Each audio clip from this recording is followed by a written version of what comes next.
안녕하세요. 주님의 교회 윤경수 목사입니다. 하나님 나라와 21세기 선교 7강 강의를 통해서 여러분들을 다시 만나게 되어 반갑습니다. 우리가 지난주에는 한 주간 휴강을 하고 모든 용서는 아름다움과 이 책을 여러분들이 읽으실 수 있도록 시간을 드렸었는데요.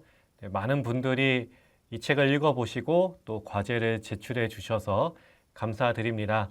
오늘 짧은 시간이지만 이 책에 나온 내용들을 잠깐 다시 정리해 보고요. 또 여러분들이 보내주신 내용들을 다루고 그 다음에 용서에 대한 이야기 함께 나눠보도록 하겠습니다. 원수에게도 선교를 할 수 있는가? 첫 번째, 모든 용서는 아름다움과 2부를 다뤄보겠고요. 나라면 어떻게 했을 것인가? 여러분들이 대답해 주신 것들 한번 정리해 봤습니다. 그리고 용서의 주권은 어디에 있는가, 누구에게 있는가, 이런 것들을 한번 다뤄보겠는데요. 제가 이 모든 용서는 아름다움과 이 책을 여러분들에게 추천해 드렸던 의도는 우리가 흔히 용서라고 하면은 용서는 해야만 하는 것, 내가 피해자 입장인데도 용서를 하지 않으므로 도리어 이 마음에 짐이 되고 참 부담이 되어서 빨리 용서를 해야 하는데 피해자가 오히려 그런 어려움을 겪게 되는 것이죠. 용서는 해야만 하는 거라는 그런 생각에 갇히기 때문입니다. 이 책의 상황은 지금 우리가 처한 상황이나 환경과 많이 다릅니다. 그런데도 이 책을 읽었던 것은 우리가 용서하면은 용서는 해야만 한다라는 생각에 대해서 좀 고민해 보기 위해서 이 책을 추천해 드린 것입니다. 시몬의 경우는 아주 특별한 경우였고요. 시몬의 이야기를 통해서 나는 용서할 수 없다. 이렇게 우리가 용서라는 것 자체를 할 수 없는 것으로 결론을 내릴 수는 없겠죠. 용서는 필요하고 또 용서는 할 수 있어야 하는데 그것을 어떻게 해야 하는가, 이런 내용들로 우리의 좀 생각이 좀 발전하고 또 이렇게 더 확장되어질 수 있으면 좋겠습니다. 모든 용서는 아름다움과 2부를 읽어보셨죠?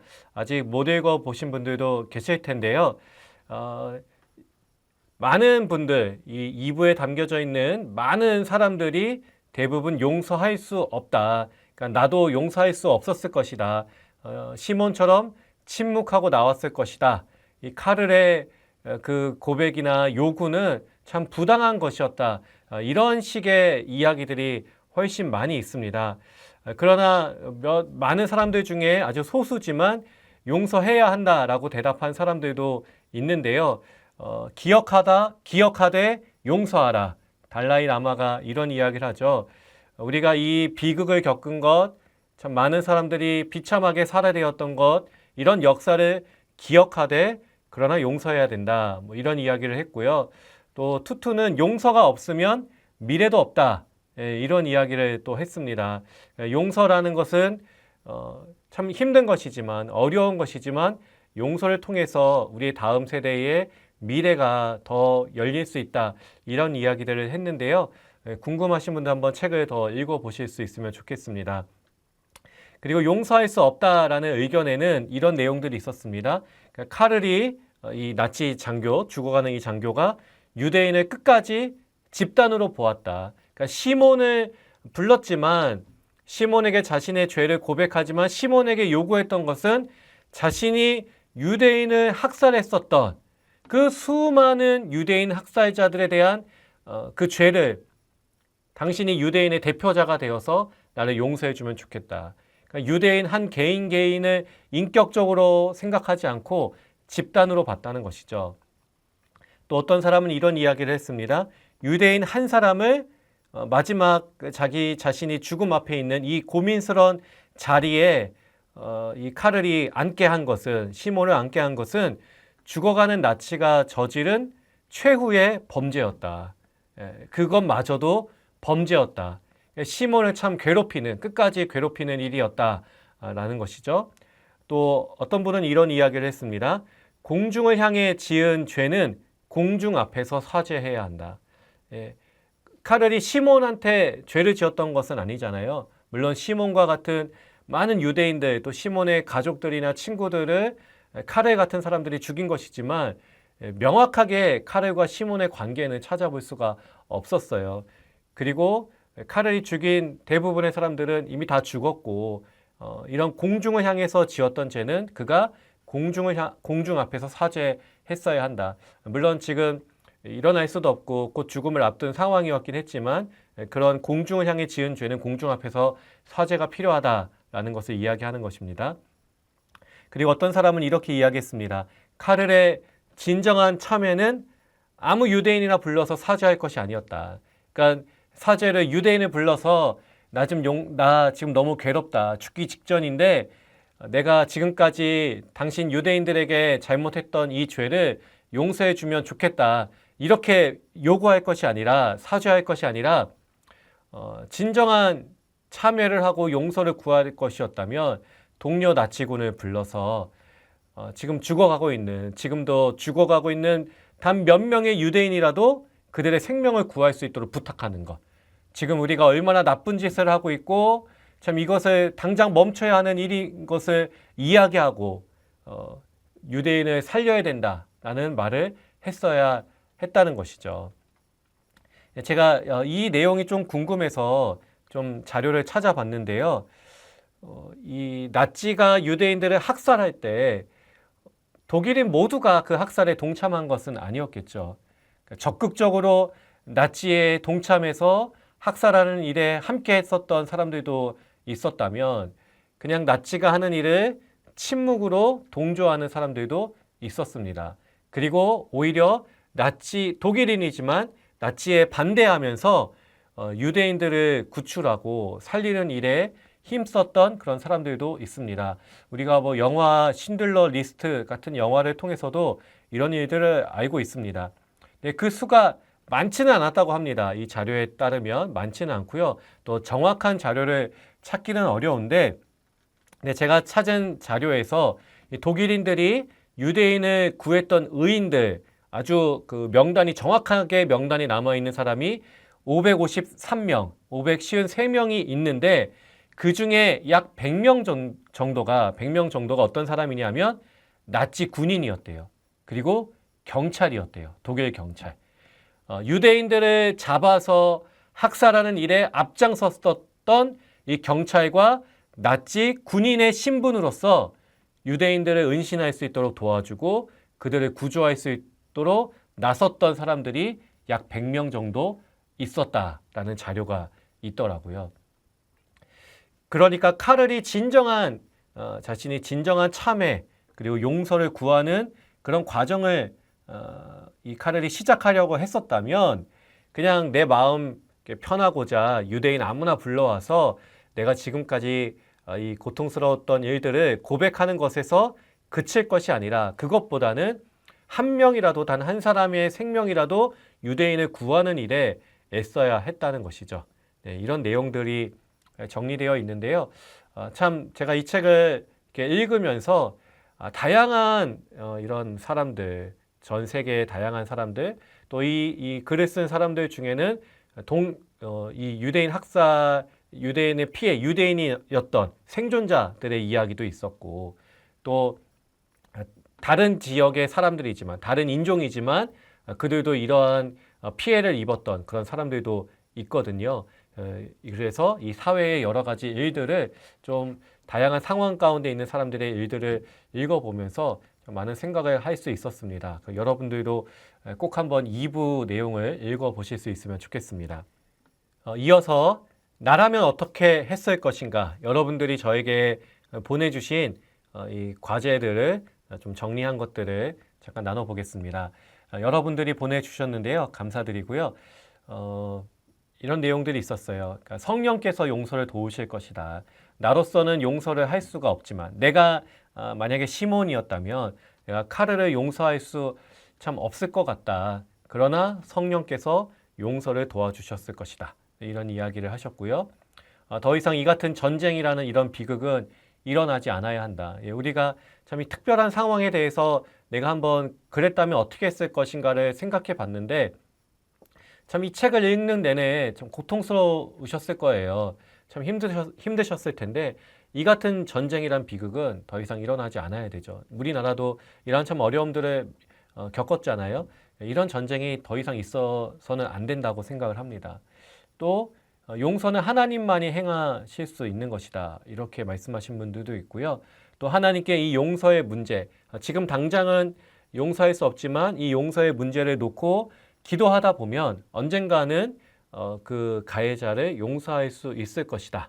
이렇게 과제를 제출해 주신 분도 있었습니다. 그리고 우리가 많은 분들이 이런 이야기를 하셨는데요. 시몬이 이 카를의 죄를 대신 용서해 줄 수 없다는 것이죠. 그러니까 카를이 시몬에게 고통을 줬던 것이 아니라 그가 학살한 사람들은 따로 있잖아요. 그래서 이 시몬이 대신 용서해 줄 수는 없었다. 많은 분들이 이런 이야기를 해주셨어요. 그리고 어떤 분은 참 내가 작은 일에도 용서하기 너무나 힘든데 이 책을 참 보면서 카를을 용서한다는 것이 너무 어려웠다. 그러나 이런 용서의 과정들, 이런 강의들을 통해서 또 이 책을 통해서 내가 갖고 있는 용서의 지경이 넓혀지기를 원한다. 이렇게 말씀하신 분도 있었습니다. 어떤 분들은 카를이 너무 어렸다. 그가 참 청소년 때에 이 나치의 세뇌당에서 이런 일들을 저질렀잖아요. 그러니까 이같이 좀 어린 청년들을 이용해 먹은, 그래서 힘을 만들어서 이용한 사람들이 진정 그 분노의 대상, 그들이 정말 가해자이다. 이렇게 말씀하신 분도 있었고요. 그래서 왜 용서는 항상 약한 자, 당한 자의 몫인가? 가해자는 아무런 이 사죄의 제스처를 보이지 않는데 왜 약한 자, 당한 자들이 꼭 먼저 용서를 이야기해야 하는가? 이런 말씀도 있었습니다. 또 어떤 분은 시몬이 최선의 자비를 베풀었다. 그가 지금까지 침묵한 것은 그가 보여줄 수 있었던 가장 최선의 자비였다. 카를한테 베풀 수 있는 최선의 자비였다라고 말씀하셨습니다. 또 어떤 분은 용서에는 과정이 필요하다. 그렇다면 이 시몬이 그 단계에서 침묵했던 것, 시몬이 아무런 준비도 없이 어떤 상황인지도 모른 채 올라갔었잖아요. 2층으로. 그러니까 그 시몬이 그런 상황에서 침묵했던 것은 정말 그에게 최선이었다. 용서의 그런 과정의 시작이고 최선이었다라고 말씀하신 분도 있습니다. 또 어떤 분께서는 역사를 기억하지 못하는 사람은 그것을 다시 겪게 될 것이다. 라는 이 기록되어 있는 이 내용을 인용하시면서 이 역사를 비극적이지만 이 비참한 역사를 우리가 공유하고 기억하는 것 너무나 필요하다라고 말씀하셨고요. 또 이 카를이 변명할 것이 아니라 시몬을 앉혀놓고 변명할 것이 아니라 이렇게 내가 시몬이었다면 난 이렇게 말했을 것이다. 카를, 당신 변명하지 말고 당신은 죽어간 사람들, 당신으로 말미암아 죽어간 사람들을 기억하며 고통 속에 살아가십시오. 나라면 이렇게 말했을 것이다. 이런 분도 있었습니다. 또 어떤 분은 이렇게 말을 했어야 된다. 인간의 행위를 심판하시는 하나님께서 당신을 판단하실 것입니다. 나는 어쩔 수 없지만 하나님께서 당신을 판단하실 것입니다. 이렇게 말했을 것이다 하신 분도 있습니다. 또 어떤 분은 시몬에게 용서할 권리는 없었지만, 그러니까 시몬이 카를을 용서해 줄 수 있는 권리는 없었지만 그럼에도 카를의 고백, 그의 고백을 봤을 때 나는 진정성이 담겨 있었던 것 같다. 카를의 고백에는 그의 고백은 거짓은 아니었던 것 같다. 이렇게 말씀하신 분도 있습니다. 또 반면에 어떤 분은 카를의 고백은 너무 이기적이다. 죽기 직전까지 한 유대인을 괴롭혔던 그런 이기적이다. 이렇게 말씀하신 분도 있고요. 또 용서할 자격은 없지만 어린 나이에 나치에 세뇌당한 채 참 해서는 안 된 일을 저지른 카를에게 그래도 긍휼의 마음을 느낀다. 내가 이 카를을 용서해 줄 수 있는 자격은 없지만 그러나 이 카를 참 어린 나이에 이런 사람을 죽여야 되는 이런 학살에 동참하게 되었던 이 카를에게 긍휼의 마음을 느낀다라고 말씀하신 분도 있습니다. 또 마지막으로 어떤 분은 카를이 성직자에게 고해 성사를 하고 주님께 용서를 빌었어야 한다. 유대인을 부를 것이 아니라 성직자를 불렀어야 한다라고 말씀해 주신 분도 있었습니다. 네, 참 많은 분들이 과제를 제출해 주셔서 제가 참 읽어보면서 도움이 많이 됐고요. 여러분들도 이렇게 지금 제가 다뤘던 이런 내용들을 한번 들어보시면서 이렇게 생각할 수도 있구나 라고 좀 내가 생각하는 이런 영역들을 좀 확장해 볼 수 있으면 좋겠습니다. 그리고 다음에 저희가 온라인으로 하다 보니까 이런 방식을 했지만요. 다음에 이 과정을 한 번 더 할 수 있는 기회가 있다면 아예 찬성 그룹, 그러니까 내가 찬성은 하지 않지만 용서했어야 한다. 그리고 용서하지 못한다. 아예 그룹을 이렇게 반반씩 정확하게 나눠서요. 내가 용서했어야 한다는 그런 입장으로 그 주장으로 논쟁을 한번 서로 해보면요.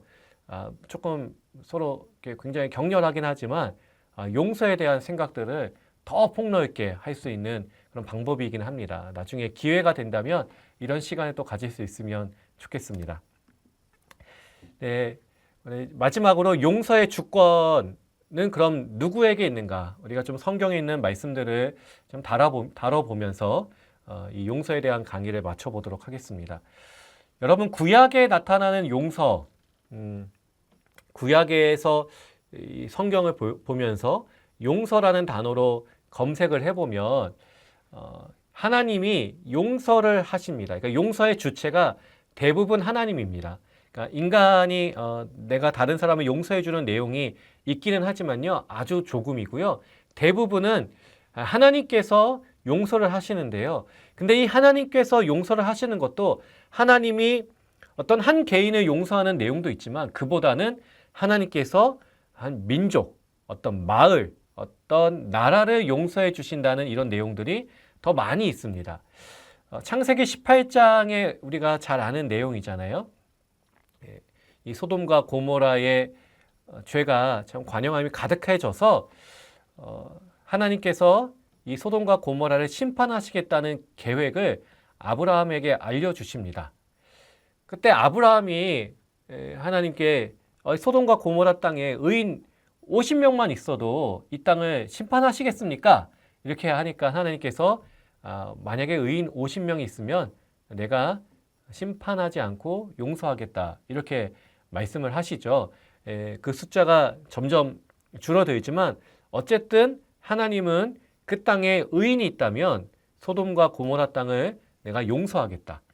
소돔과 고모라 땅 그리고 소돔과 고모라 땅에 살고 있는 그 사람들을 내가 용서하겠다 이렇게 말씀을 하십니다. 그래서 하나님이 용서의 주권자고 그리고 용서의 대상은 어떤 한 사람이 아니라 여러 사람들이죠. 그리고 이들의 범죄는 좀 하나님의 법을 따르지 않는 이것이 그들의 범죄의 내용이었어요. 예레미야 5장도 마찬가지죠. 예레미야 5장에서도 하나님과 예레미야가 이야기를 할 때 참 내가 이 거리에 의인 한 사람이라도 있다면 이 성읍을 용서하겠다. 예루살렘을 내가 용서하겠다.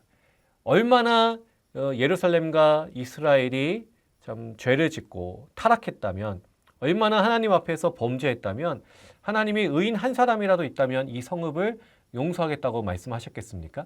그런데 이제 하나님께서 용서하신다는 이 내용에서 하나님이 이 성읍, 마을, 도시를 용서하시겠다라고 하시는 것이죠. 그러니까 구약에 나타나는 용서는 한 개인과 개인이 서로 용서를 하는 그런 내용보다는 용서의 주권자는 용서를 하시는 분은 하나님이시고 용서의 대상은 무리나 다수들, 그룹들, 민족이었다는 것이죠. 근데 신약 성경에 와서 예수님이 용서에 대해서 말씀하시는데 완전히 다른 내용을 말씀하시죠. 마태복음 6장 14절 15절 말씀에 너희가 사람의 잘못을 용서하면 너희 하늘 아버지께서도 너희 잘못을 용서하시려니와 너희가 사람의 잘못을 용서하지 아니하면 너희 아버지께서도 너희 잘못을 용서하지 아니하시리라. 예, 이게 마태복음 6장 14절 15절에 예수님께서 산상 설교 중에 하신 말씀입니다.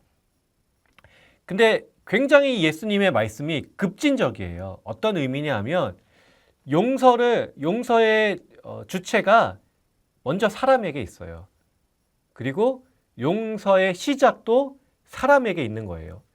그러니까 너희가 사람의 잘못을 용서하면, 그러니까 내가 누군가가 나에게 잘못한 일을 내가 용서하면 하늘 아버지께서도 너희 잘못을 용서하시겠다. 예, 그러니까 이게 순서가 이런 거죠. 하늘 아버지가 너희를 용서하신 것처럼 너희도 가서 다른 사람을 용서해라. 예, 우리가 이렇게 이야기 많이 하잖아요. 물론 그런 본문도 있습니다.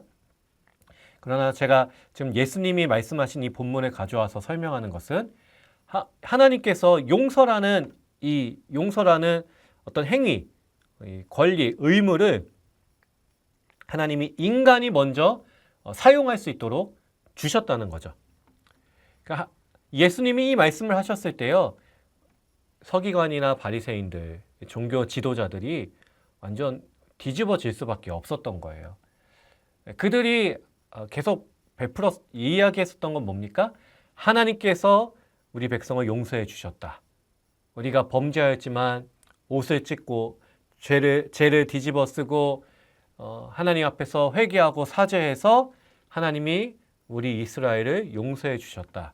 이런 이야기를 해왔는데 하나님이 용서의 주체고 우리는 용서를 받는 입장이고 하나님이 용서를 하실 수 있었는데 여기 예수님은 인간이 용서를 할 수 있다.